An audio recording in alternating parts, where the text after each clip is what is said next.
Muy buenas tardes, señores magistrados, personal y público en general. Les agradecemos su asistencia a este seminario titulado Destrezas y habilidades para conducir audiencias previas y de juzgamiento, expedición de resoluciones orales y escritas. En esta oportunidad quiero agradecer, en la mesa de honor se encuentran los doctores, la doctora Juana Mercedes Caballero García, el doctor Carlos Daniel Morales Córdoba y el doctor Víctor Enrique Sumerini.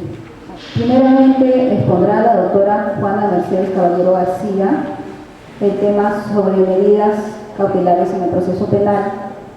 La autora es juez titular del Juzgado Unipersonal de la Corte Superior de Justicia de Huaura, ejerciendo funciones en el Segundo Juzgado Penal Nacional de la Sala Nacional y también en el Juzgado Unipersonal. Egresada de la Universidad San Martín de Porres, con maestría y doctorado en la Universidad Nacional Federico Villarreal. Cuenta con una trayectoria de 16 años de juez. Ha trabajado en la Corte Superior de Justicia de Huaura en el nuevo Código Procesal Penal. Asimismo, es docente en la Universidad San Pedro y expositora por la ETI y por el INSID. Por favor, quisiera que la recibamos con un fuerte aplauso como bienvenida.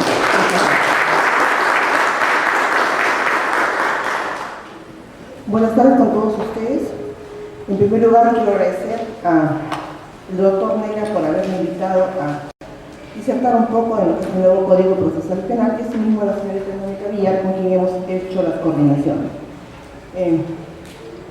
Trataré de expresar un poco el tema que me ha tocado, que eran medidas cautelares. Había de naturaleza real y personal, no me especificaron, pero como ambas son amplias, yo decidí hacerlo sobre lo que es las medidas coactivas de naturaleza personal. A más de 7 años de vigencia del Código Procesal Penal en el distrito en el cual yo soy titular, la experiencia que tenemos por haber yo integrado la sala de operaciones casi durante toda la vigencia del Código Procesal Penal es amplia en casi todos los temas. Trataré de alguna manera, como les digo, de plasmar esto con algunos casos que se puedan presentar en cada uno de los temas que me toca exponer. Algo que debemos señalar como fundamento de lo que son las medidas cautelares de naturaleza personal es lo que señala este código y que precisamente lo plasma al indicar que los derechos fundamentales reconocidos por la Constitución y los tratados internacionales ratificados por el Perú solo podrán ser definidos en el marco del proceso penal si la ley lo permite y con las garantías previstas en ellos. El otro artículo, por favor. La restricción de un derecho fundamental requiere expresa autorización legal y se impondrá con respeto al principio de proporcionalidad y siempre la medida de exigencias necesarias cuando hay suficientes elementos de convicción. Cuando el título preliminar del Código Procesal Penal hace un análisis de los principios que rigen, señalan que cuando se va a afectar un derecho fundamental, esta debe ser analizada e interpretada en favor del imputado y no en perjuicio de él. Vamos a entrar a lo que es medidas cautelares, pero empiezo poniéndoles un ejemplo interesante. Bajo este modelo procesal, que ocurre también en el Código de 1940, los imputados, por lo general, cuando van a juicio, no concurren y hay que declarar pruebas contumaces. Las medidas cautelares de naturaleza personal esencialmente se dan en la etapa de investigación preparatoria. Pero ocurría que un juez de Barranca, un juez unipersonal, como veía que en los juicios, sobre todo en alimentos, no iban los procesados al juicio oral, de oficio revocaba la comparecencia con reglas de conducta o la comparecencia simple y disponía prisión preventiva. Tuvimos la oportunidad de ver alrededor de 14 casos así, y el juez decía en su análisis que del 98% de procesos que veía en lo que es omisión a la asistencia familiar no concurrían los imputados. Y en aras de que sea un proceso serio y rápido y en protección de la víctima, de oficio revocaba la comparecencia y disponía de prisión preventiva. Obviamente todos los abogados empezaron a interponer recursos de apelación basado en lo que señala el título preliminar del Código Procesal Penal, que no se puede hacer interpretaciones en los derechos fundamentales de manera extensiva, sino restrictiva. Todas esas resoluciones expedidas por este juez unipersonal fueron declaradas improcedentes y se les dispuso remitir copias al órgano de control porque estaba perjudicando básicamente los derechos del imputado, y en ese contexto entendimos que el juez no lo volvió a hacer. Pero les cuento este caso para cómo pueden ustedes ver que a veces los jueces pueden tildarse de arbitrarios o tomar decisiones de esa naturaleza. Entonces, siempre cuando se ha de interpretar un derecho fundamental tiene que ser restrictivamente y no extensivamente, como el caso que les he comentado. Pasa, por favor. Dice, la restricción de un derecho fundamental solo tendrá lugar cuando fuera indispensable, en la medida y por el tiempo estrictamente necesario. ¿Qué es lo que busca cuando se dictan medidas cautelares de naturaleza personal, básicamente? Hay que ver el peligro de fuga, el ocultamiento de bienes, de insolvencia sobreveniente, impedir la observación de la versión de la verdad y evitar el peligro de reiteración delictiva. Este código, de repente, a diferencia del código de 1940, hace ya un mayor análisis en lo que es peligro de fuga y peligro de obstrucción de las investigaciones. En la oportunidad que he tenido que estar en la sala, hemos interpretado la norma del Código de Procedimientos Penales aplicando principios del Código Procesal Penal y que han sido bien acogidos por los jueces y por los fiscales, y aún en aplicación del Código de Procedimientos Penales, cuando el fiscal formaliza la denuncia, miren, con el viejo código estamos en aplicación del nuevo código convocando a una audiencia para dictar el auto apertorio y para dictar la medida coercitiva. Tuvimos una resistencia en los jueces que estamos en la Sala Penal Nacional y algunos fiscales que señalaban que la norma no preveía esta audiencia y por tanto no iban a ir. Eso fue solo dos fiscales. Entonces tuvimos la oportunidad de conversar con un fiscal supremo encargado de coordinar con ellos, y le habían señalado que esta fiscalía no quería ir a la audiencia porque había señalado que nosotros habíamos dispuesto en la resolución que era bajo procedimiento de disponer su comparecencia simple, y eso no era cierto. Entonces, salvo esa fiscalía que le señalo, que después lo tuvo que hacer, hoy todos los fiscales en lo que es el crimen organizado, pese que estamos con el Código de 1940, se aplica también normas del Código Procesal Penal. E incluso hay una sala nacional que llamó la atención a un juez de instrucción por haber aplicado normas del Código Procesal Penal diciendo no está vigente en el país, en Lima, perdón.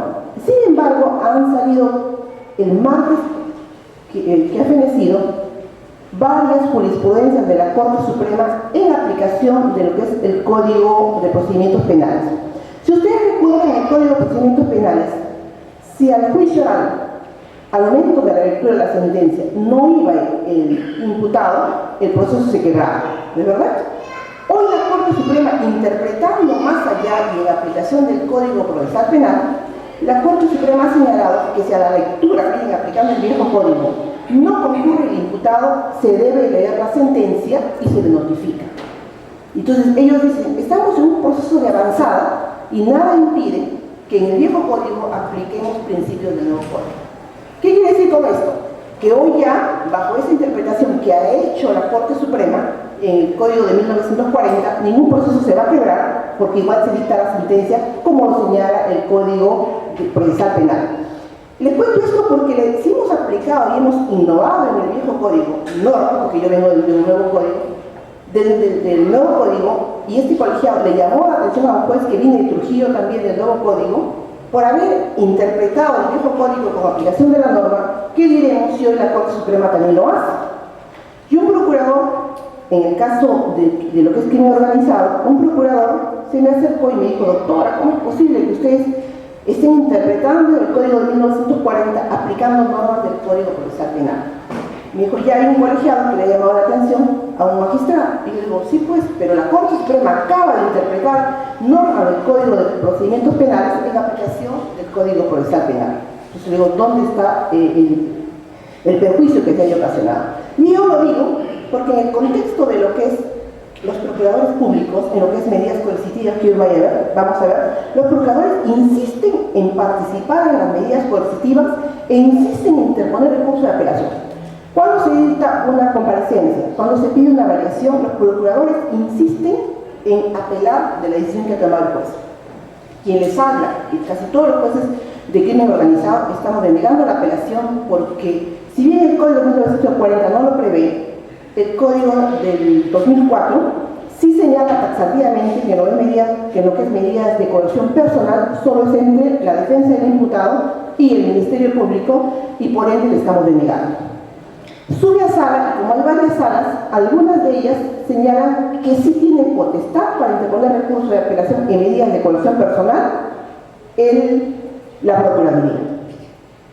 Le hago esta explicación para que vean, siempre hemos dicho, cada vez que hemos ido a capacitar, que la reforma procesal penal no es una reforma de códigos, es una reforma de personas, que podamos entender que conforme vamos evolucionando podemos ir aplicando normas en mejora de lo que es la reforma procesal. Les explico cómo es que en crimen organizado, en la aplicación del Código de 1940, estamos aplicando normas del Código Procesal Penal que es más garantista y que están surgiendo de alguna manera bastante efecto. Cuando llega un detenido, se hace la audiencia, se escucha y luego se dicta el auto apertorio, y uno con una mayor predictibilidad y de manera en atención al principio de inmediatez, sabe ya qué medida coercitiva va a interponer, y eso creo que ayuda mucho al proceso. Hecha esta explicación, vamos a empezar, por favor, con la primera, el trámite. Todas las medidas de coerción personal, ¿cuál es el trámite? El único facultado para pedir una medida de coerción de naturaleza personal es el Ministerio Público.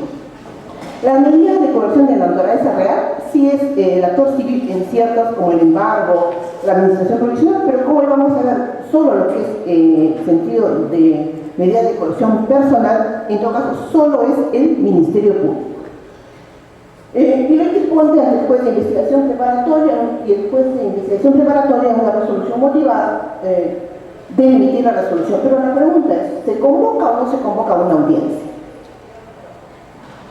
Se señala incluso que cuando se pide comparecencia simple no se debería convocar audiencia. Hemos sostenido y venimos sosteniendo siempre que el juez de investigación preparatoria, ante todos los requerimientos del Ministerio Público, debe convocar a una audiencia donde luego del debate público y contradictorio emitirá la resolución que corresponde. Entonces, por regla general es que sí se debe convocar, y el juez de investigación, ante cualquier requerimiento de la Fiscalía de una medida coercitiva de naturaleza personal, debe evidentemente convocar a una audiencia. Pasa la otra, por favor. Ahí van a ver ustedes, no se ve muy bien la foto. En este caso, era un proceso contra algo de 20 procesados que eran profesores de la Universidad Nacional, o sea, de Huacho, Universidad Nacional, que estaban por el delito de peculado de 1 millón de soles. Esta audiencia se efectuó de manera pública y oral, y el juez de investigación hizo la audiencia como a las 3 de la mañana. Ya se hacen las audiencias de esa hora, 3, 4 de la mañana, porque hay la voluntad de hacer inmediatamente la decisión que debe tomar el juez. Pase la otra, por favor. ¿Cuál es la resolución? En la resolución judicial, ¿qué es lo que debe tener? Miren,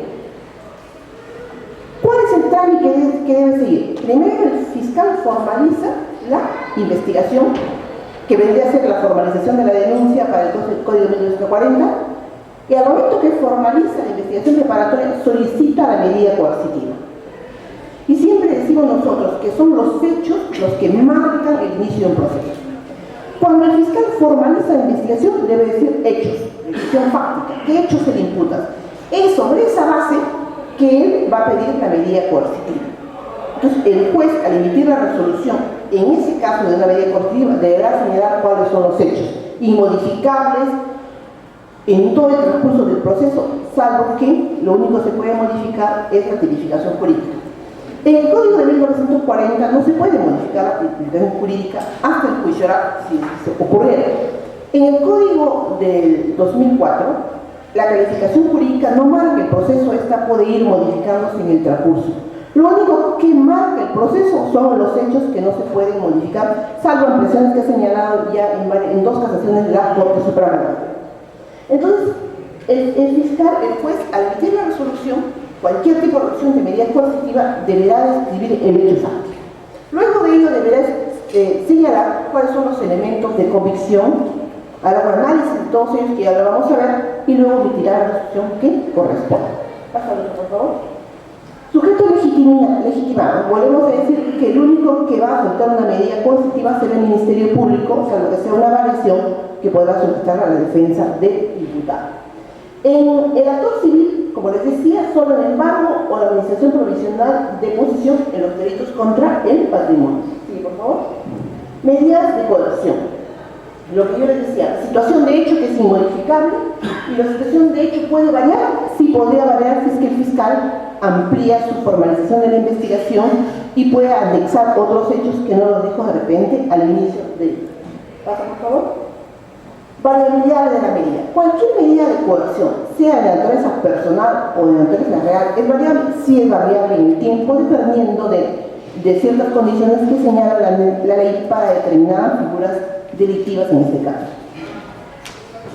Se resuelve, pues, también en una variación tiene 3 días para resolver previa audiencia con citación de las partes y tomar la decisión que corresponde.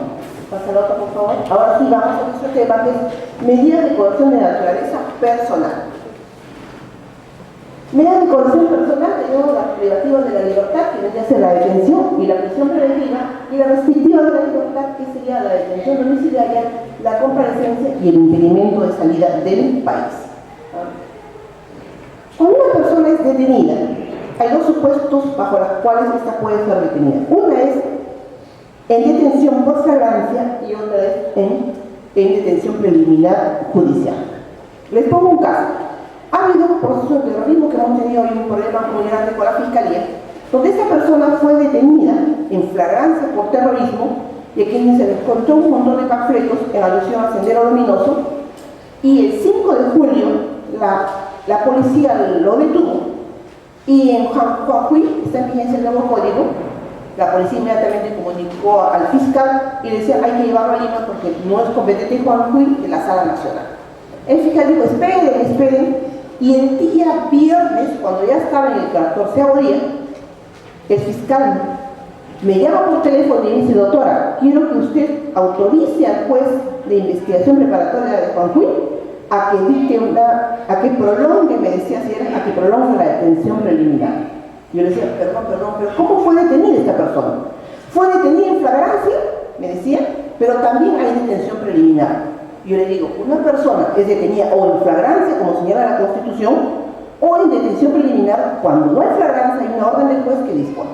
Miren, este fiscal no sabía la distinción en lo que era flagrancia ni detención preliminar. En lo que es normas de la Sala Nacional, faculta a que si hubiera una detención preliminar y se tuviera que hacer una audiencia de control, porque apenas se dispone de la detención preliminar, hay que hacer una audiencia de control o de identidad, que le llaman, y hay una norma, la 43 de 2013, que autoriza a que un juez de la Sala Nacional autorice a cualquier juez de provincia a que haga la audiencia y luego ya lo trasladen a Lima. Este fiscal, ¿qué me decía? Usted autorice, mire, hacer a la figura, usted autorice que el juez de investigación preparatoria dicte la prisión preventiva. Y yo le digo: yo no puedo disponer a un juez de investigación preparatoria que dicte la prisión preventiva, porque el 043 señala que en casos de detención preliminar sí se hace la audiencia y se puede incluso convalidar. En este caso, la detención no había sido por detención preliminar, sino por flagrancia. ¿Qué debió haber hecho el fiscal antes de los 15 días? Por formalizar su denuncia y ponerlo a disposición del juez. Pero no, él quería que yo autorice al juez de investigación que dicte una detención preliminar. Algo absurdo. Me mandó el fax, inmediatamente emití la resolución y declaré improcedente su pedido. Y ahí le hice ver que el fiscal no sabía distinguir entre lo que era flagrancia y lo que era detención preliminar. Miren, yo me preocupé porque dije: está en vigencia en Jujuy el nuevo código, y el fiscal no sabe distinguir eso, pero peor que el juez. Porque ¿qué hizo el fiscal? Al ver que yo le declaré improcedente el requerimiento de que yo autorice al otro juez a que haga la prisión preventiva, él lo pone a disposición del juez de investigación preparatoria de Jujuy, lo recibe, se inhibe y me lo remite a mí, cuando él ni siquiera era competente para resolver. Y el juez de investigación preparatoria en su resolución me dice: le remito la denuncia para que usted dicte la prisión preventiva. Cuando el requerimiento de la Fiscalía puede ser de prisión preventiva, pero yo puedo discrepar y no dar la prisión preventiva. Pero él me decía: debe usted, así justicia dictar la prisión preventiva. Y yo decía entre mí, ¿qué estarán haciendo en Juanjuy con el nuevo código, no? Si no saben distinguir algo tan importante, ni juez ni fiscal, ¿cómo estará eso? En verdad me he preocupado, pero vine a la ETI y puse en conocimiento de eso porque es preocupante eso. Entonces, cuando ha llegado el expediente, me comunico con los fiscales acá, ellos han subsanado ese problema y el juez al ver que el fiscal había hecho mal y que el juez también, y que yo tenía que resolver entre las 24 horas, hemos hecho lo que se llama la figura, cuando entra en vigencia el nuevo código en otros distritos, es la de hacer la adecuación. El fiscal ha adecuado el proceso, ha formalizado su denuncia y con eso se ha podido dictar el auto apertorio previa audiencia. Miren las contradicciones que hay entre lo que es el viejo y el nuevo código. Entonces les decía, una persona puede ser detenida, eso lo sabemos desde el estudio de derecho, por flagrancia o por detención preliminar. Por favor. Vamos a ver la detención preliminar. La detención preliminar, ustedes hemos dicho, cuando no hay flagrancia y tengo 24 horas en delito común, y en tráfico, terrorismo, narcotráfico tenemos 15 días para la detención preliminar.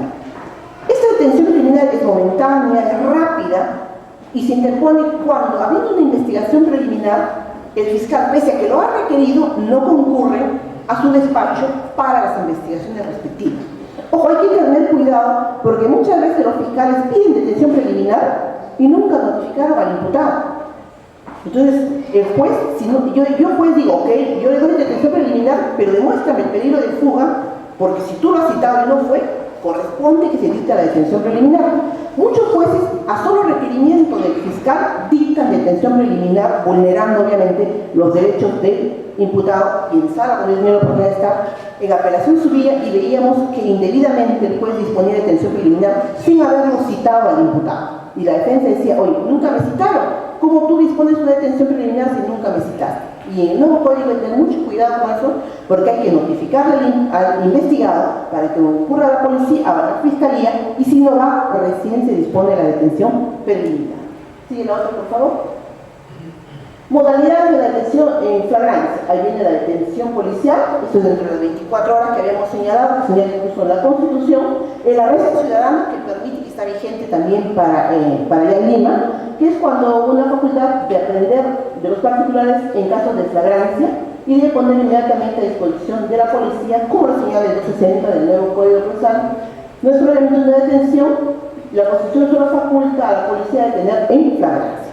Si yo ciudadano común, si cometió un hecho delictuoso contra mi persona, yo debo poner, y logro capturarlo, debo poner inmediatamente y en el término de la instancia a disposición de la policía este detenido, sino también incurro en haber una detención arbitraria, porque eso no me corresponde a mí, si es que no se ha respetado el principio de proporcionalidad. Es decir, lo capturo acá, supongamos saliendo, acá hay una comisaría en Cochabamba, debo ponerlo en Cochabamba. No puedo ponerlo después de 6 horas porque corre el riesgo de que sea denunciado por ese hecho delictuoso. Pasa, por favor. Detención preliminar, ya habíamos dicho, es una privación de la libertad ambulatoria de corta duración, solamente debe estar detenido en la comisaría y no en un penal, porque esa es una detención preventiva en todo caso. Pasa el otro, por favor. No, pasa, ya lo he pasado. Vamos ahora a lo que es la prisión preventiva. Antes le digo, la detención. Tuvimos la oportunidad de que nos consultaran en el Congreso, porque había un proyecto de ley en el sentido que decía que la flagrancia, mira, la flagrancia solo dura 24 horas. Al término de las 24 horas en delito común hay que ponerlo a disposición del juez. Los fiscales decían que era muy rápido y que no tenían tiempo para investigar. Entonces se presentó un proyecto de ley al Congreso a efecto de que se modifique y que la en flagrancia sea hasta 15 días. Entonces nos consultaron. Yo decía, pero tenemos la detención preliminar. La detención preliminar es 24 horas. Puede convalidarse hasta 7 días. Y la detención preliminar en casos de narcotráfico, terrorismo, es de 15 días. Yo, ¿qué le decía a un fiscal? Si tú eres inteligente, le decía, y a mí se le cometió un hecho delictuoso, no lo detengas en flagrancia, espera, hace tu detención preliminar, tiene 7 días para convalidar, pero tiene 7 días para investigar. La norma nos da cierta prerrogativa y la podemos usar. Lo que pasa es que los fiscales no lo usan. Cuando tuvimos la oportunidad al Congreso a ver esta posibilidad, los congresistas dijeron que, claro, la detención preliminar nos dice 24 horas, convalida 7 días. había la norma previsto eso. Y creo que es cuestión de saber aplicar la norma y no señalar que solo tenemos 24 horas para la detención de una persona. Vamos a estar, prisión preventiva. Miren, por regla general, también eso está en el viejo código, la medida coercitiva debe ser siempre de comparecencia. La medida de prisión preventiva, que sería detención para lo que es el Código 1940, debe ser excepcional y bajo ciertos presupuestos. Entonces, un juez de investigación preparatoria deberá dictar comparecencia y solo excepcionalmente la prisión preventiva cuando se den ciertos presupuestos que señala el artículo 268 del Código Procesal Penal. Dice, es una medida cautelar de naturaleza personal, privación de la libertad del imputado, que se cumple un establecimiento penitenciario, a diferencia de la detención preliminar, que es en la carcelera. El jurisdiccional siempre la dicta el juez con una resolución motivada, tiene carácter provisional, pero se sujeta a plazos máximos que vamos a ver, cumple fines estrictamente cautelares, y aquí debe respetarse, básicamente eso lo ha señalado el Tribunal Constitucional en reiteradas resoluciones en habeas corpus: proporcionalidad, necesidad, subsidiariedad, provisional, excepcionalidad y razonabilidad. ¿Vas a hablarlo, por favor? ¿Cuáles son los presupuestos materiales para que yo dicte la prisión preventiva? Suficiente, no dice, la norma no dice suficientes, sino la norma dice suficientes y graves elementos de convicción. O sea, no basta que yo tenga ciertos indicios, sino que estos sean graves para que yo juez de investigación, pueda disponer de una detención preliminar. También señala que la pena probable a imponer supere los 4 años, y aquí viene el tercer presupuesto, que es el peligro de fuga y de obstaculización de las investigaciones. Y es esto lo que el Código de 1940 no ha desarrollado como si lo ha desarrollado el Código del 2004, y lo vamos a analizar. Pasa, por favor. Prisión preventiva y el peligro de fuga. El artículo 269 dice, para yo ver el peligro de fuga, tengo que ver ciertos presupuestos. Arraigo, ¿qué significa arraigo? Que yo le acredite al juez que tengo trabajo, domicilio conocido, que tengo familia en la ciudad, o sea, que tengo arraigo familiar, y arraigo laboral y arraigo domiciliario. La gravedad de la pena. De repente yo al juez le demuestro que tengo trabajo, miren, que tengo familia, pero eso no basta para el peligro de fuga. Y ahí viene lo que señala el 269, que es la gravedad de la pena que se espera como resultado del procedimiento. Si a mí me procesan por el delito de violación de la libertad sexual cuando la pena es cadena perpetua, el juez que le dirá, sí, pues, tienes arraigo, es verdad, pero hay peligro de que tú te fugues por la gravedad de la pena que se espera como resultado del procedimiento. Importantísimo. Y viene el daño resarcible. El juez dice, ok, tienen suficientes y graves elementos de convicción, hay la pena probable. Pero de repente estamos ante un delito de lesiones graves. Miren. Y el abogado, un abogado inteligente, va y dice, sí, pues, efectivamente, hay suficientes y graves elementos de convicción. La pena que le pueden imponer puede ser superior a 4 años, pero no hay peligro de fuga. ¿Saben por qué? Mi patrocinado acaba de depositar 20.000 soles para resarcir a la víctima por las lesiones ocasionadas. Y ahí entra lo que dice el código. Miren, daño resarcible. ¿Qué dice el código? La voluntad del imputado de resarcir el daño causado. Si yo al juez de investigación preparatoria le acredito que estoy resarciendo, estoy pagando lo que me corresponde por el daño, el juez dirá, oye, no hay peligro de fuga. Hay suficientes y graves elementos de convicción. La pena puede ser mayor a 4 años, pero no hay el peligro de fuga. ¿Y eso cuánto ayuda a que se tome la decisión? Y aquí viene lo que siempre hemos señalado. Este código también protege a la víctima. Y la protección a la víctima está ahí, en que el juez debe ver que esa voluntad de parte del imputado de someterse a la justicia. Muchas veces se hacen las audiencias y le pregunta, miren, es lesión, de repente es homicidio, y se le pregunta al abogado, doctor, ¿y su patrocinado pagó algo, pagó el funeral? No, doctor, que está esperando la sentencia. No está dando cumplimiento a eso. La voluntad de resarcir el daño causado. Y luego es el comportamiento de sometimiento. ¿Qué quiere decir? Si va a la audiencia de prisión preventiva, hay peligro procesal, perdón, hay suficientes y graves elementos de convicción, la pena de imponer es superior a 4 años. Y el fiscal dice, yo pido la prisión preventiva porque esta persona tiene otro proceso donde ha sido declarado contumaz. Ahí viene lo que yo les digo, el comportamiento de sometimiento en este o en otros procesos. ¿Qué dirá el fiscal? Sí. Él fue detenido, huyó de la policía, hay un parte y él no se quiere someter. Entonces el juez de juzgamiento, el juez de investigación dirá, pues sí, Con eso estás acreditando que no te quieres someter ni en este ni en el otro proceso donde tienes donde has querido declarado reo contumaz. A eso se refiere la norma. Por eso les decía que hay una innovación en lo que es el peligro de fuga, en que aquí es más claro, lo que no tiene el código de 1940, y los jueces nacionales estamos aplicando este artículo 269 para fundamentar incluso una variación de un mandato de detención. Peligro de obstaculización. De repente, yo le acredito al juez en la audiencia que el imputado ha amenazado a la víctima. Sí, pues señor juez, él quiere comparecencia, pero el día de ayer él y su familia han ido a amenazar a la agraviada y que hay un pacto. ¿Qué le estoy acreditando al juez? Que hay un peligro de obstaculización de las investigaciones. Mire, pasé el filtro del peligro de fuga, ya le acredité al juez que no hay peligro de fuga, pero si el juez con el fiscal verifica que efectivamente hay un peligro de obstaculización, el juez le va a dar prisión preventiva. Eso, como digo, ha sido ampliamente desarrollado mejor que el código de 1940 y eso hay que tenerlo en cuenta en todo caso. Vamos al otro, por favor. Duración de la prisión preventiva. Miren,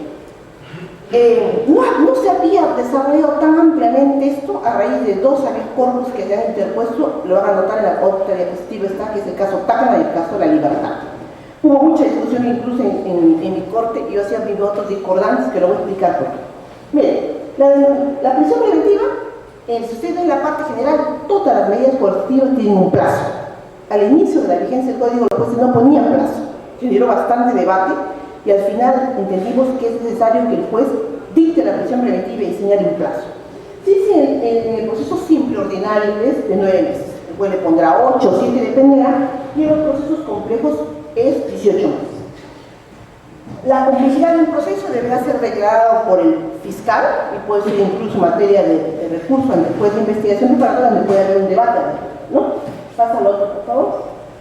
Prolongación de la prisión preventiva. Si el juez dispuso una prisión preventiva de 9 meses o una prisión preventiva de 18 meses, se puede prolongar esta y venía la discusión. Unos decían sí, otros decían no. Y entonces, a raíz de que no se tomaba una decisión, es que la Corte Suprema, está la habeas corpus en azul, no sé si lo ven, pero ahí hay dos habeas corpus de Tacna y la Libertad que definen. ¿Por qué? Porque miren lo que dice el artículo. Dice, el juez podrá prolongar la prisión preventiva. Eso lo puedes pasar, eso está en azul, lo puedes pasar a negro para que puedan copiar. Bájense al corpus, está muy bueno. Si el juez podrá prolongar la prisión preventiva, miren lo que dice la norma, el 269. Dice, cuando concurran circunstancias que importen una especial dificultad o prolongación de la investigación. ¿Qué decían algunos interpretando? Decían, cuando concurran circunstancias que importen una especial dificultad, solamente en la investigación se puede disponer la prisión preventiva, dice un grupo. Yo decía, no, es en todo el proceso. O prolongación de la investigación preparatoria. Cláusula abierta, si lo dice el código, incluye diversos supuestos que generan inconvenientes y contradicciones en la ejecución o culminación de la licencia programada. ¿Qué dice el tribunal? Ojo, dice el Tribunal Constitucional, sentando ya un precedente, dice, cuando ocurran circunstancias que impliquen una especial dificultad del proceso, no de la investigación preparatoria. Unos jueces decían que era de la investigación preparatoria, yo decía que era del proceso, porque van a haber artículos del código que dicen que se puede hasta disponer prisión preventiva en el juicio oral, pero para bajo ciertos supuestos. Entonces, el tribunal ha señalado que esa prolongación va a poder darse durante todo el proceso, pero unido a esta o prolongación de la investigación, pero se tiene que dar otro supuesto, que es que el imputado pudiera sustraerse de la acción de la justicia. Es decir, se dispuso 9 meses, yo pido prolongación, aún cuando esté en etapa intermedia se puede prolongar, pero tengo que acreditar que hay un peligro de fuga. Por ejemplo, la fiscalía dirá, he acusado y he pedido 25 años, hay un peligro de fuga, entonces, y se va a prolongar la prisión preventiva. Sigue, por favor. Suspensión de la prisión preventiva, esta es una novedad que trae abajo muchas jurisprudencias que han salido de la Corte Suprema, del Tribunal Constitucional, cuando hablan del debido proceso y el plazo razonable.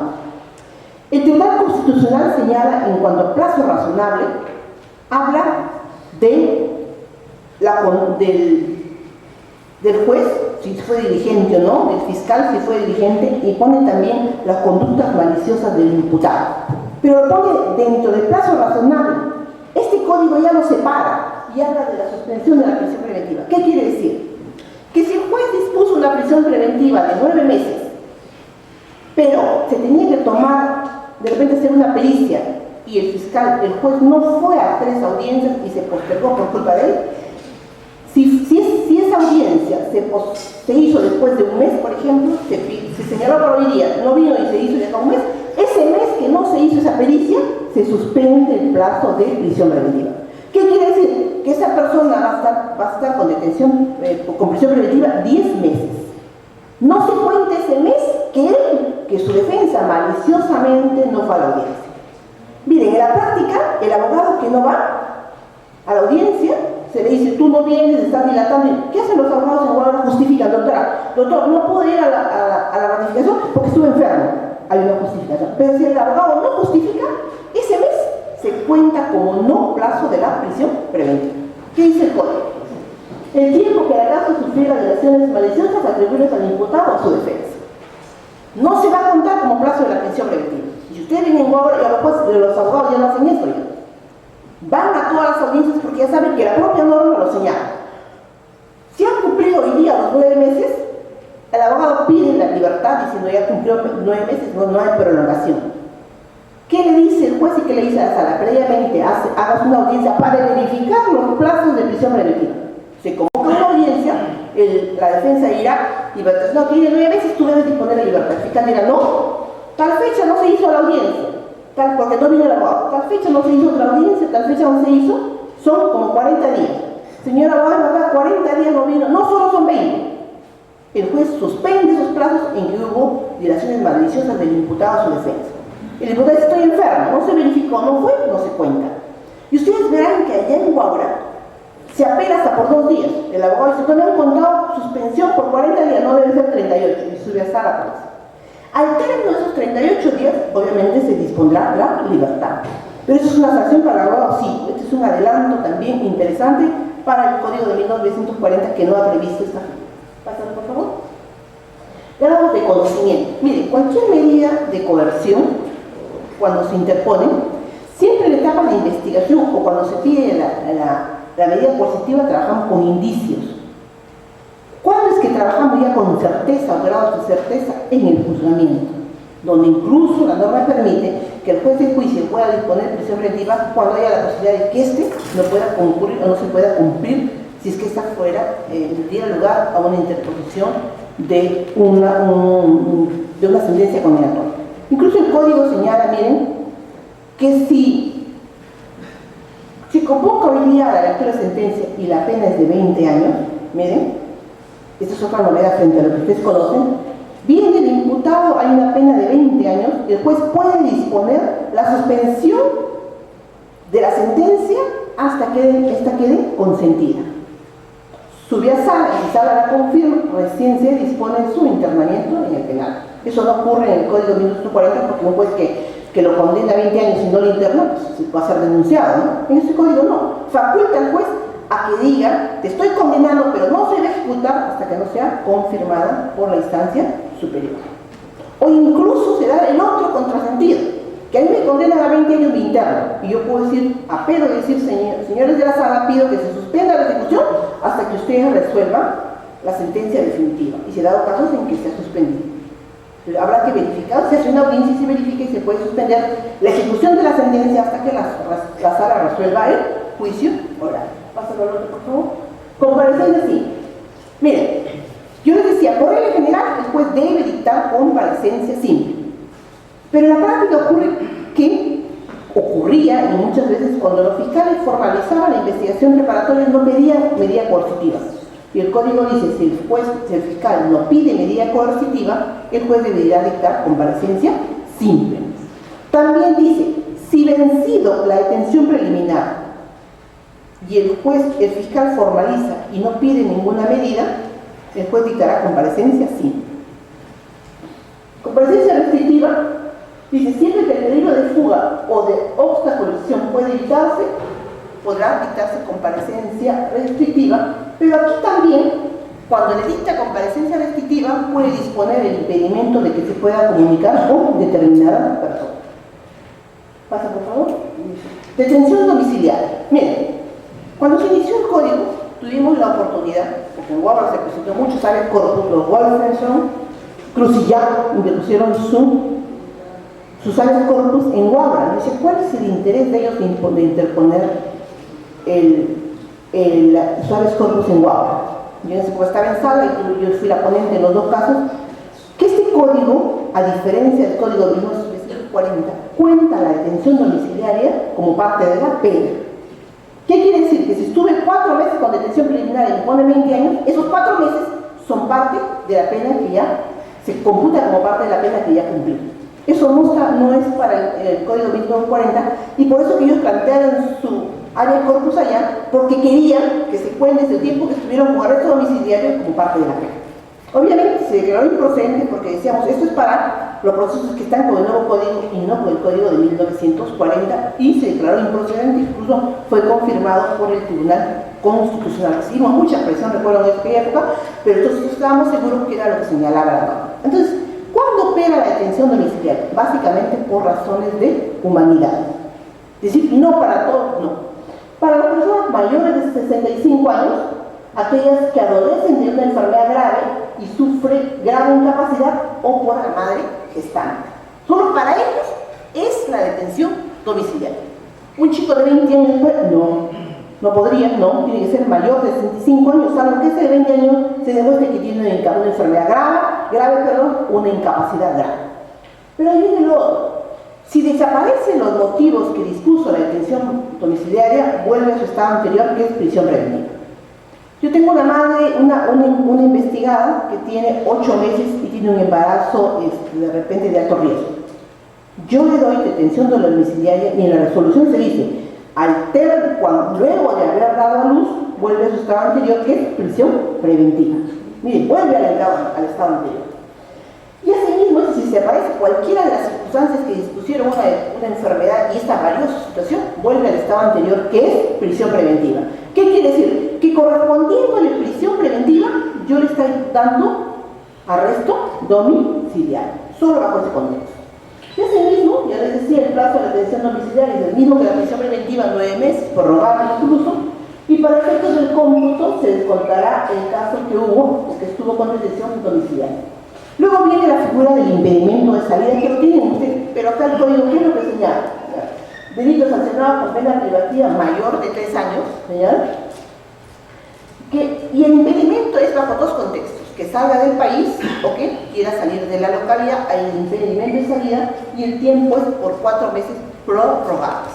También este impedimento de salida no solo es para el imputado, sino también para los testigos. Y los testigos va a ser hasta cuando ellos declaren que se va a dejar sin efecto el impedimento de salida del país. Vamos a ver otro, por favor. Esos eran, más que todo, las medidas de coerción de naturaleza personal, les decía, de naturaleza real, que es incautación, desafectación y incautación. Es un término bastante amplio que ojalá lo podamos ver en otro momento, pero yo he venido básicamente a explicarles sobre lo que es las medidas procesales de naturaleza personal. Agradezco a ustedes. Si hubiera alguna pregunta. ¿Hay alguna pregunta? ¿No? Muy bien, gracias a todos ustedes. ¿Hay un correo de repente y yo contesto a todos los correos cuando hay alguna duda, por favor? Encantada. Yo sé que algunos por tíos no preguntan, pero ahí les mando mi correo y yo les aseguro que a todos les contesto. Gracias. Muchas gracias a la doctora Mercedes Caballero. A continuación, el doctor Carlos Morales Córdoba tratará sobre el tema tutela de derechos, medios técnicos de defensa, control de plazos. Por favor, un fuerte aplauso.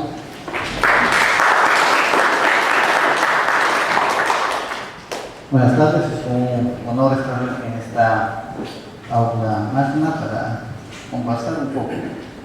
Si bien el tema que nos han tocado exponer es sobre la tutela, del mismo modo, los medios técnicos de defensa y algunas otras audiencias, lo importante de esta exposición era ver las destrezas, habilidades para conducir audiencias previas. Lo hemos dividido básicamente nosotros nuestra pequeña exposición en razón a la naturaleza y existencia de 2 tipos de audiencias fundamentales. Las audiencias que son realizadas en la etapa de juzgamiento, que ya tienen una naturaleza, un procedimiento, un mecanismo adecuado para las formas de llevarse adelante. Y las audiencias previas, que constituyen las audiencias que se llevan durante la etapa de investigación preparatoria, durante la etapa intermedia, que también tienen sus requisitos, sus propias naturalezas. Y esto también, enfocándonos nosotros, ustedes sabrán muy bien, ¿no?, que la etapa o el proceso común, como está concebido en nuestro Código Procesal Penal, va a tener 3 etapas. Fundamentalmente, la primera etapa, la que va a constituir, que es la etapa de investigación preparatoria, que está subdividida en 2 subetapas, que es la de diligencias preliminares y la investigación preparatoria. Y la siguiente etapa, la etapa intermedia y la etapa de juzgamiento. Todo lo que vamos a ver, siguiente por favor, es lo que es etapa de investigación preparatoria y etapa preliminar. ¿Qué audiencias tenemos durante esta etapa de investigación? Tenemos un montón de audiencias, las cuales vamos a tratar y ir tratando brevemente de hacer algunas precisiones. Pero primero que nada, nuestro proceso penal tenemos que definirlo, tenemos que decirlo cuál es. Mucho se habla, mucho se dice que nuestro código es eminentemente o tendencia adversarial, un acusatorio puro, no puro, en fin, la denominación que pueden darnos más allá del título, creemos que debemos primero que nada leer el código. Desde la concepción de nuestro código tenemos que entenderlo a partir de nuestro propio código y no de una concepción meramente de principios y valores que el modelo acusatorio viene implantándose a nivel latinoamericano. ¿Y por qué les digo eso? Porque nuestro proceso no es como se lleva a cabo, por ejemplo, en los juicios de Estados Unidos. Ustedes saben muy bien, se ve por las películas. ¿Cómo es el proceso en Estados Unidos? ¿Acaso el abogado, el fiscal se dirigen al juez para convencer? No. ¿Se dirige a quién? A un jurado. Nosotros no tenemos jurados. Entonces, eso es una de las características. Bolivia, por ejemplo, tiene un sistema mixto, jurado y un juez profesional. Otros modelos tienen diferentes particularidades. Entonces, para entender nuestro propio modelo, tenemos que entender nuestro propio código. Y eso trasciende más allá de las denominaciones de la importancia. ¿Por qué decimos esto? Porque a partir de entender el código vamos a entender las instituciones que corresponden a este código. Y en el tema de audiencias, miren, es una garantía procesal fundamentalmente en la cual el juez natural, ¿no?, mediante un procedimiento establecido va a ejercer los derechos o las garantías del imputado. Por ejemplo, en el control de plazo, ¿qué se discute en el control de plazo? Tenemos 2 controles de plazos. Un control de plazo de diligencias preliminares y otro control de investigación preparatoria. ¿Qué se busca en esa audiencia de control? Simplemente, como su mismo nombre lo dice, controlar el plazo de investigación. En diligencias preliminares ya existen tasaciones, la 02-2008 de Huaura y la 318, si no me equivoco, del año 2011 de Lima, sí, 318-2011 en Lima, que han establecido y han marcado la pauta. Dicen claramente 120 días va a durar el plazo de investigación a nivel de diligencias preliminares. ¿Y cómo así? En el artículo 334, apartado segundo del Código Procesal Penal, se establece que el plazo de diligencias preliminares es de 20 días.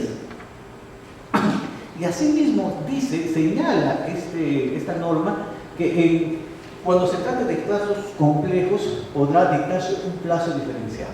¿Y cuál es ese plazo? Lo que les decía, ahora ya está establecido en 120 días máximo para todos los casos, sea un caso complejo o sea un caso de criminalidad organizada. ¿Y por qué? Porque tiene una finalidad eso. Las diligencias preliminares siempre tienen la finalidad de delimitar claramente los hechos, establecer su delictuosidad, asegurar los elementos materiales del delito e individualizar a los imputados, investigados o agraviados. Entonces, esa es la naturaleza de esa audiencia. Entonces, vamos a definir que en este control de plazos, si hay un control de plazos, ¿qué podemos hacer a nivel de audiencia? Miren, en la audiencia necesitamos garantizar garantías procesales. ¿Qué garantías procesales vamos a garantizar en una audiencia de control de plazos? ¿Cuál sería? El primero que nada, como dijimos, el debido proceso. ¿Debido proceso expresado en qué? En el plazo razonable. ¿Por qué? Y eso tengo que sustentarlo también, tanto de la manera formal como lo material. Tenemos que sustentarlo a través de los mecanismos legales que nos prevé la ley. En la audiencia, obviamente, el juez, para que resuelva, va a tener que recabar información necesaria para resolver un control de plazo de vigencias preliminares. ¿Y cuál es esa información necesaria? La información necesaria en ese nivel de diligencias preliminares es cuándo empezó, cuándo se inició formalmente el acto de investigación. ¿Y cómo se inicia un acto de investigación? Con la disposición de inicio de diligencias preliminares. A partir de ese momento nosotros tenemos que computar el plazo, sea 20 o 120 días. Y entonces el juez tendrá que recibir la información necesaria. ¿De quién? De los operadores penales. ¿Quién puede controlar el plazo de diligencias preliminares? El único que va a controlar, ¿por qué? Porque es el único afectado principalmente, puede ser cualquier persona que está siendo comprendida dentro de esa investigación. Entonces necesitamos establecer, esa información tiene que tener determinadas reglas. ¿Y cuáles son? Las reglas son la expresión, la formalización de la pretensión con los requisitos, con el cumplimiento de los requisitos. Y del mismo modo tiene que tener algo que es básico, argumentación adecuada. Y la argumentación adecuada no parte solamente de señalar principios del debido proceso, señalar toda la serie de normas internacionales que van a sustentar o no lo que es el plazo razonable, sino en concreto establecer la afectación concreta, valga la redundancia, que pueda establecerse con el plazo, con la diligencia preliminar siguiente. Y esto trae a colación, ¿por qué? Porque en nuestro modelo actual, audiencia de control de plazos también tendría una discusión diferente. Porque en el sistema inquisitivo, por ejemplo, el control de plazos, ¿existía una audiencia de control de plazos? No. Era increíble que la Policía Nacional, o perdón, la Fiscalía, tenía que tener una serie de extralimitaciones. Había investigaciones que se realizaban durante años y años, no había posibilidad alguna de que el investigado pudiera formular alguna pretensión. Ahora no. A través de esta audiencia de control de plazos se puede realizar. Y eso es importante porque en el sistema inquisitivo no había un control, pero en el sistema de oralidad, en el sistema acusatorio que nosotros estamos imponiendo o se está tratando de implementar en nuestra ciudad, se tiene claramente delimitado que está ahí los principales principios del modelo acusatorio, que son la oralidad, ¿no?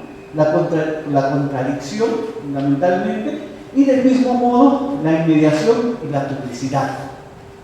Ahora ya no estamos en la época en que, por ejemplo, como decía la doctora, un mandato de detención o un pedido de detención era sujeto ¿a qué? A una denuncia, y el juez se encerraba en su despacho y elaboraba una sentencia que generalmente hasta podía tener pie de página, ¿no? Jurisprudencia internacional, ejemplos de otras latitudes, pero que lamentablemente te permitía hacer el modelo inquisitivo. En el modelo acusatorio, lo principal es establecer la validez de estos principios, la publicidad, que va a ser público. Y eso es un temor para todos, fiscales, jueces y abogados, el hablar en público, el sustentar de manera adecuada, el señalar claramente. En un control de plazos, lo único que tengo que señalar es efectivamente cuándo inició, si se ha cumplido con la finalidad de las diligencias, y si no se está cumpliendo, tengo que decirle, señor, un momentito, ya se está vulnerando mi derecho porque se está yendo más allá de lo que le establece la norma. Está también el principio de inmediación, porque lo hace directamente, el afectado en una audiencia, por eso es importante. Y finalmente también está el principio de contradicción, porque permite, ojo, que las dos partes contraviendan, que los dos sostengan su pretensión. Ministerio Público sustentando la validez de su investigación y la defensa sustentando también, podría ser en este caso en las audiencias de control de plazo, la validez de que ya se cumplió con la finalidad de diligencias preliminares. Siguiente, por favor. Este sistema acusatorio, por ejemplo, nos trae ciertas mejoras, se puede eliminar.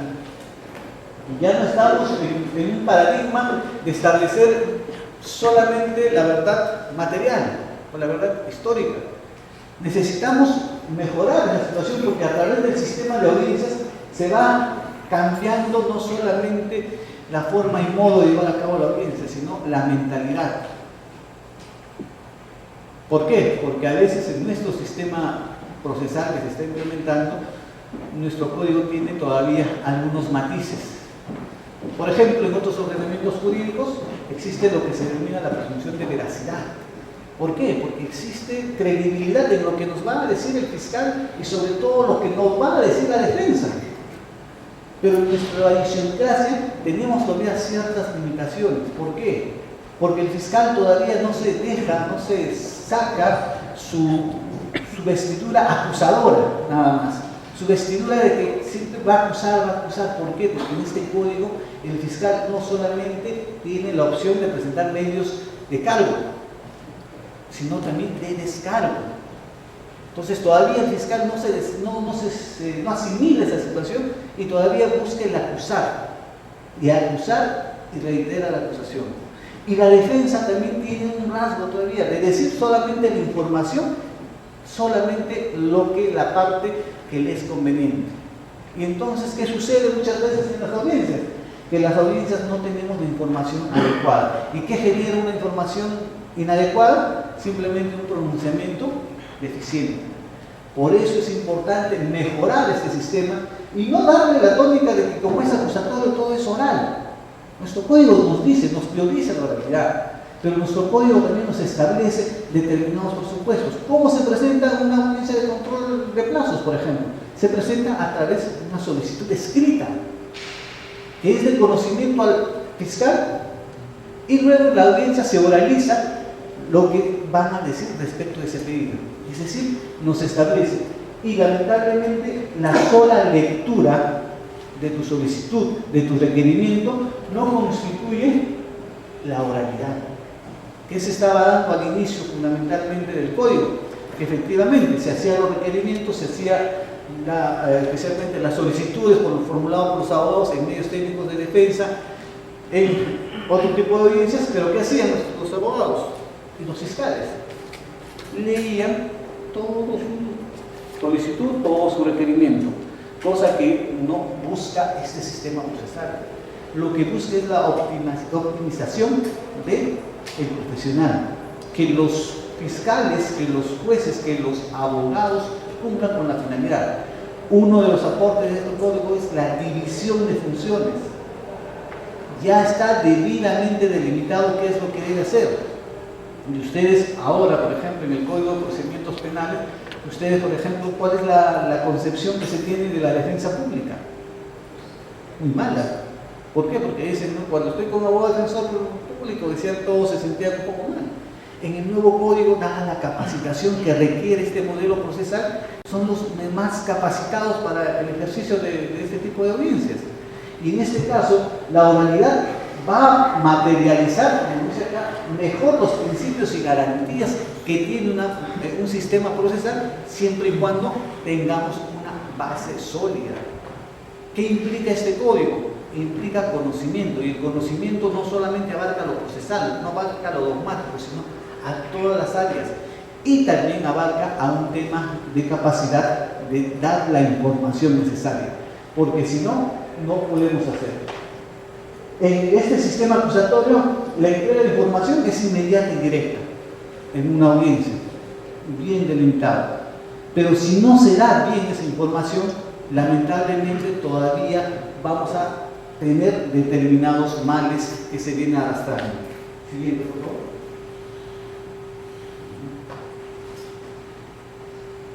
Las características de un sistema de audiencia va a ser el siguiente.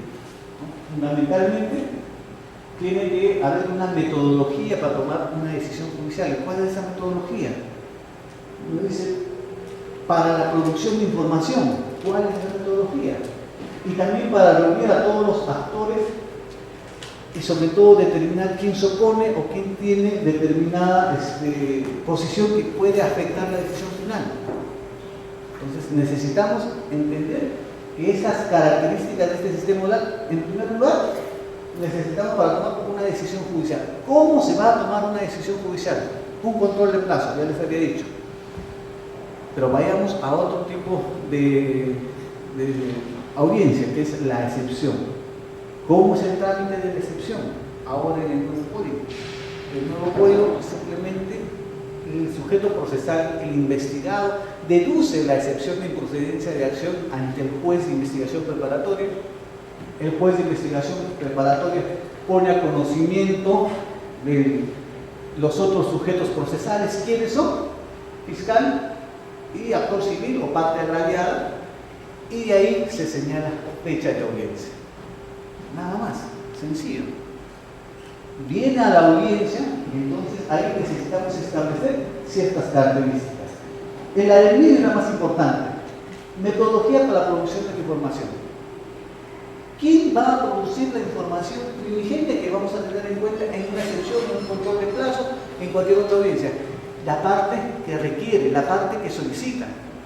Así como decía la doctora Caballero, en una audiencia de prisión preventiva es importante tener en cuenta los 3 presupuestos establecidos en el artículo 268.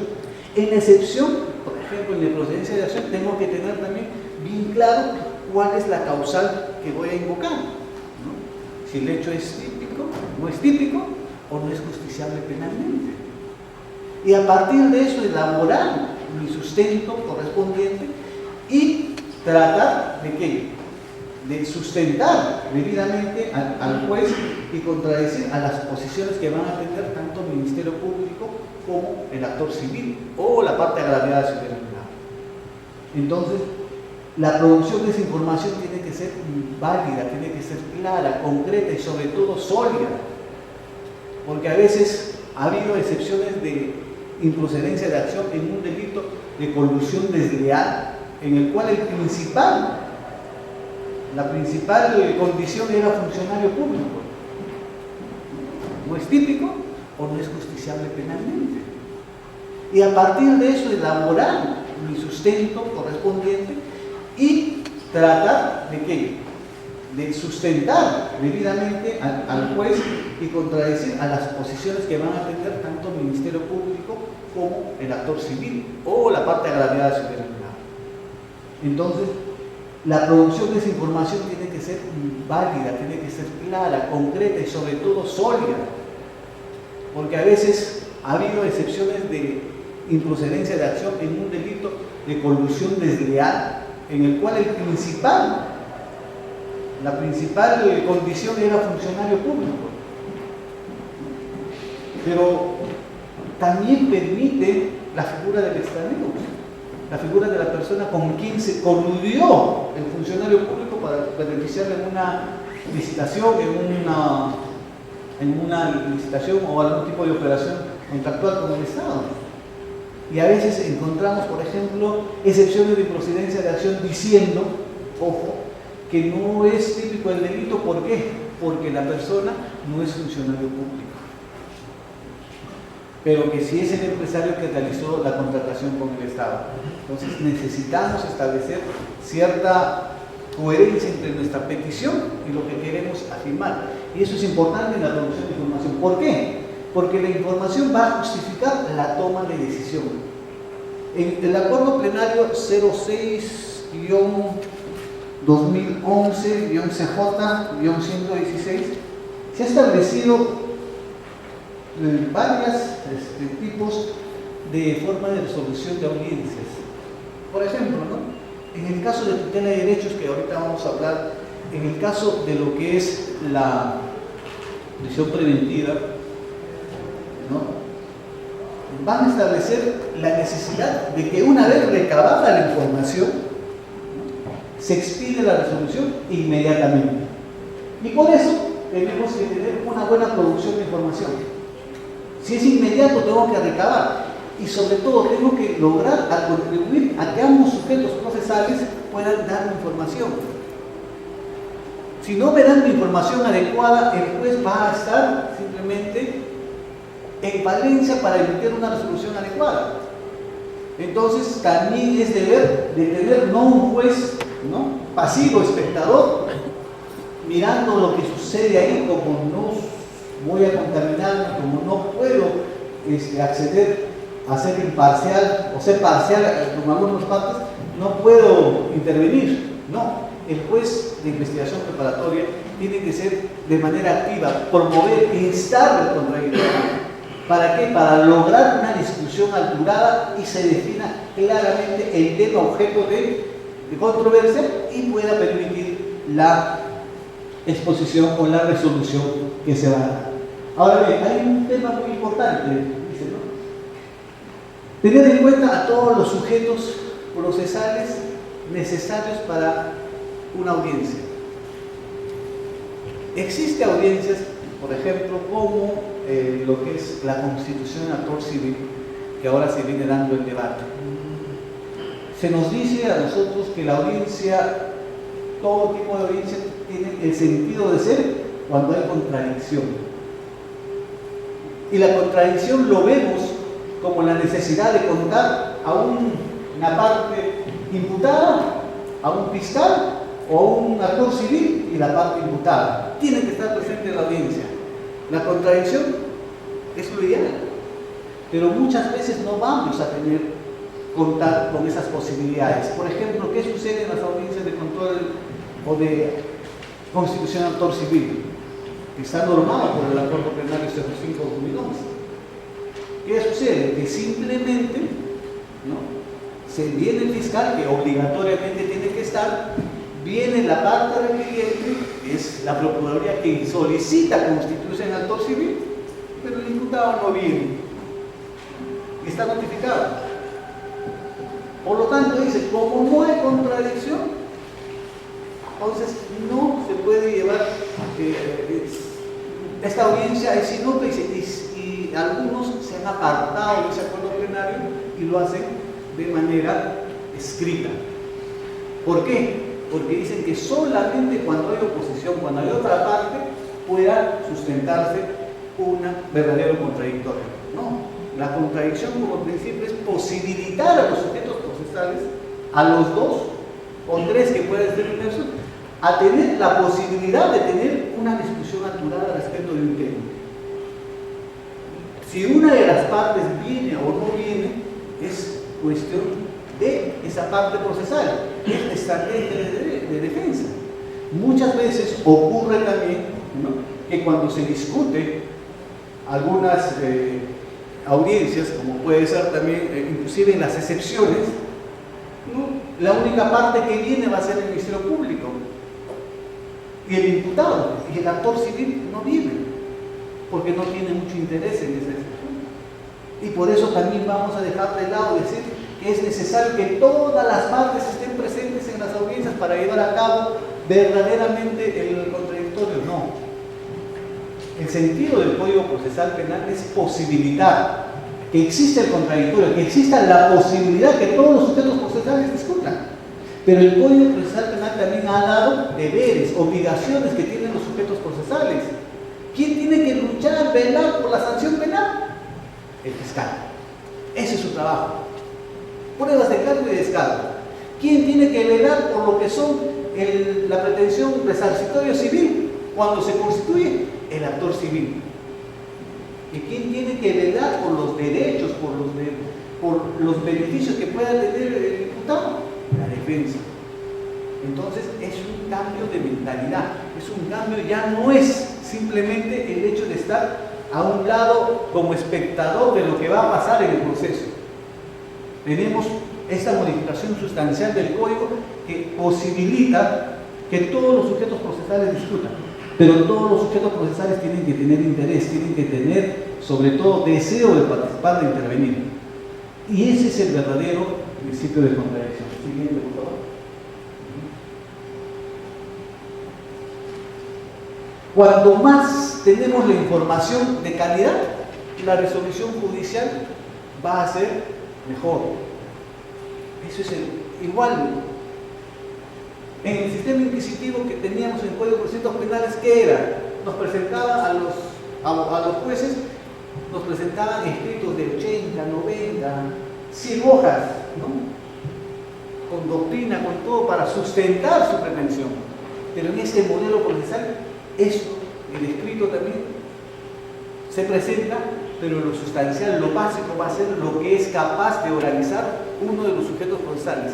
Si el sujeto procesal introduce determinada información eficaz, valedera y sobre todo importancia para que el señor juez pueda decidir, él simplemente va a tener mayor posibilidad de desarrollar.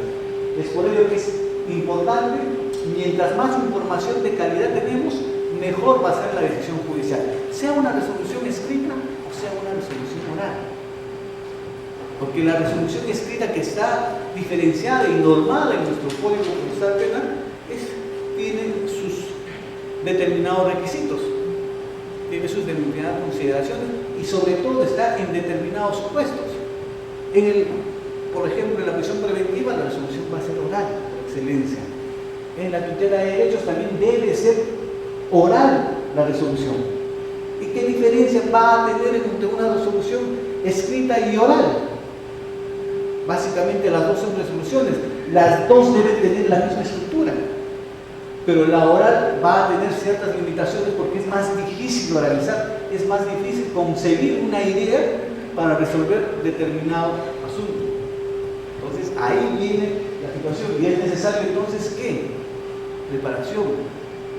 ¿Qué es necesario? Que conozcamos no solamente el Código Procesal Penal, sino también dogmática penal.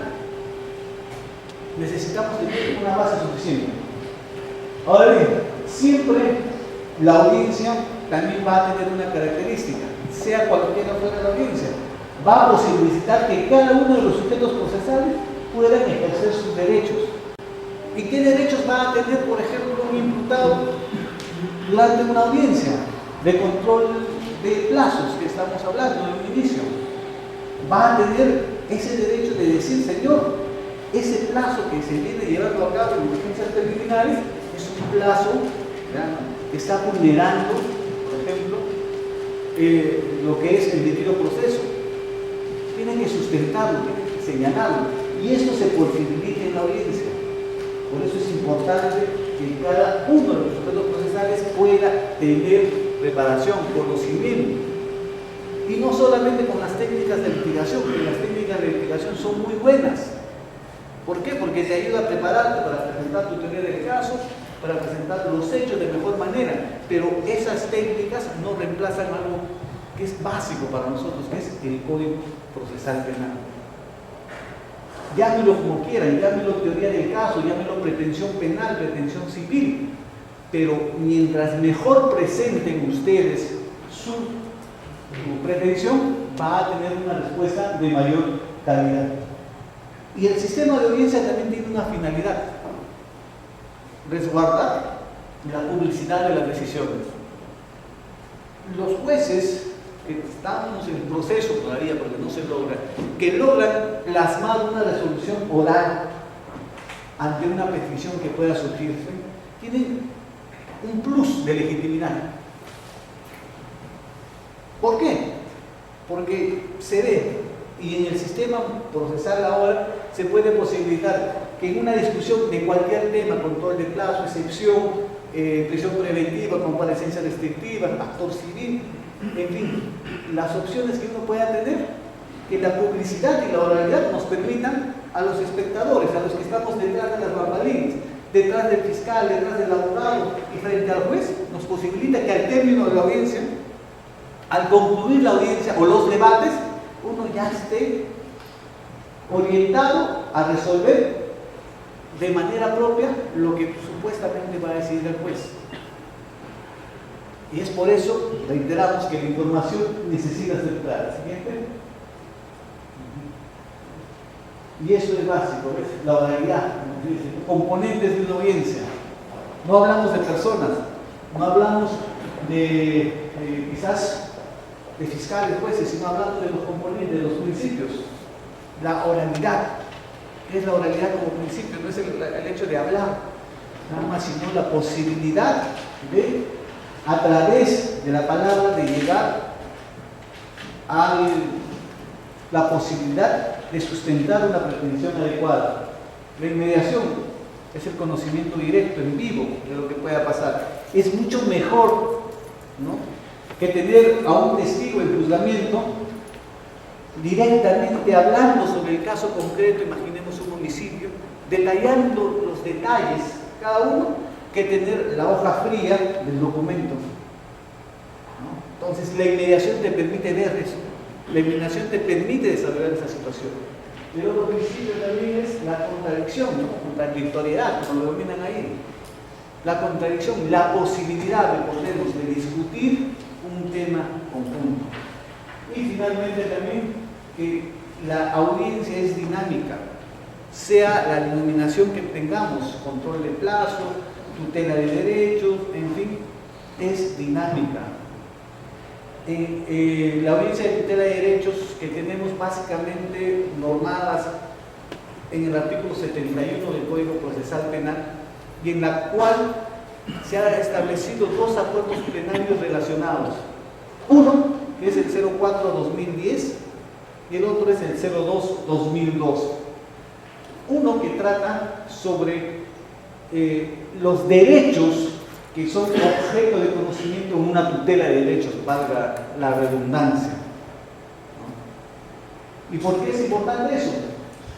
Porque a través de estos principios, ¿no?, en ejemplo, en el derecho, en la audiencia de tutela, tenemos que formular de manera específica qué derechos son los vulnerados.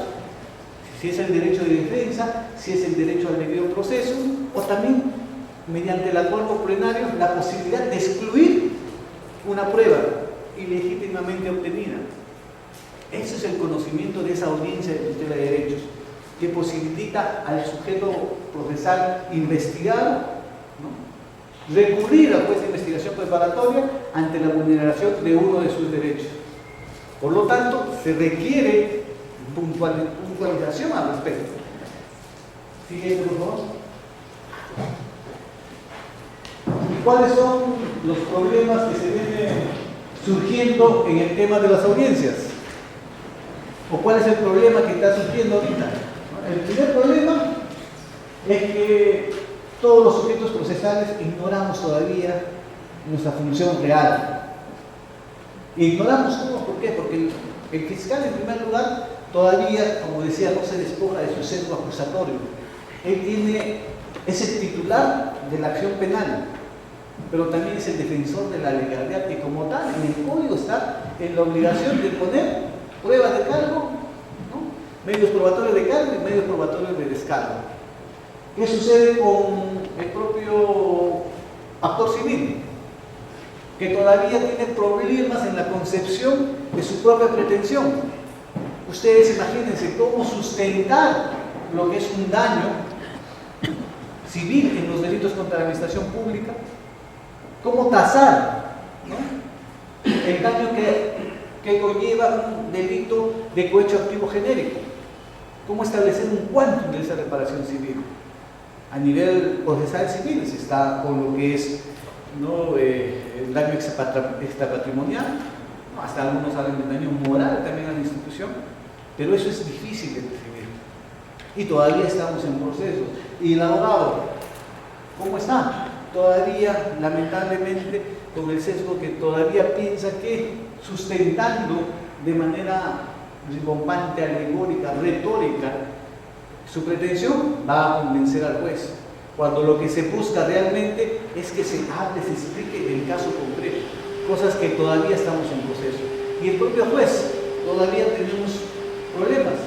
¿Por qué? Porque todavía estamos divagando en decir si nuestro código es de adversarial, si nuestro código es acusatorio, y todavía no cumplimos cabalmente y estamos en proceso de cumplir con la función del director, ¿no?, en la etapa intermedia que puede ser del proceso, pero en la investigación como juez de garantías, como persona que va a buscar controlar sobre todo, ¿no?, la actuación fiscal, garantizar los deberes que tengan las partes procesales inmersas en una investigación.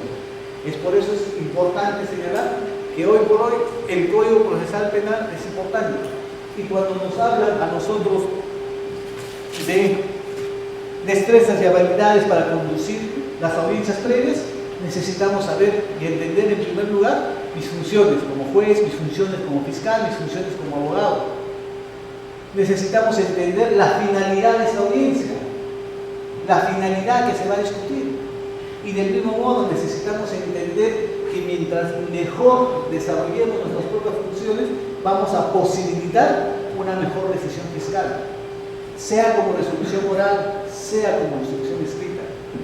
Entonces, lo único que se busca, sobre todo para los efectos de lograr una mejora y una correcta aplicación de nuestro Código Procesal Penal, es la necesidad, uno, de primero que nada, leer y conocer nuestro código. Leer cada institución y entenderla desde sus orígenes, desde sus fundamentos. En el otro punto es prepararse día a día. ¿Por qué? Porque el conocimiento ahora en el Código Procesal Penal no es solamente ser procesalistas. Ya no está en el dicho que yo soy procesalista y con eso me defiendo, no.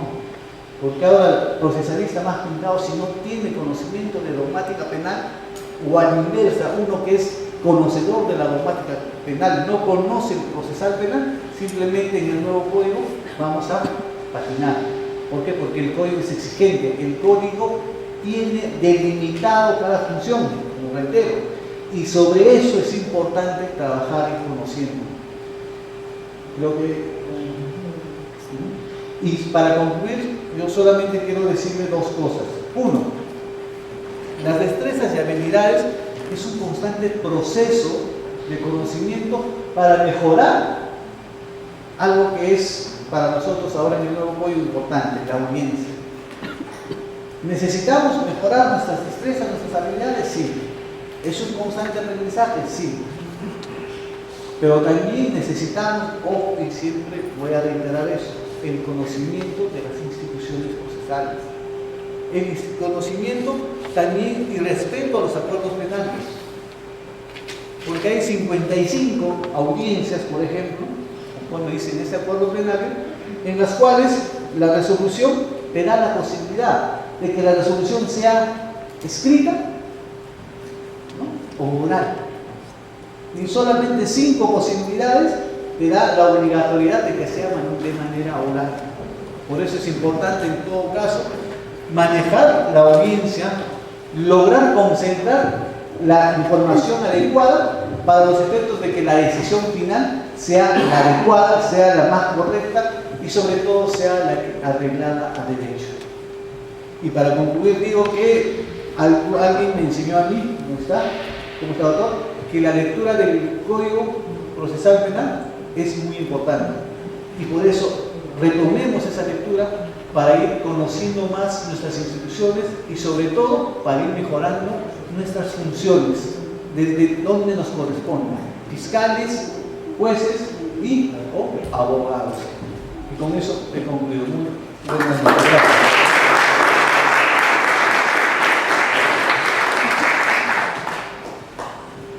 Agradecemos al doctor Carlos Morales Córdoba,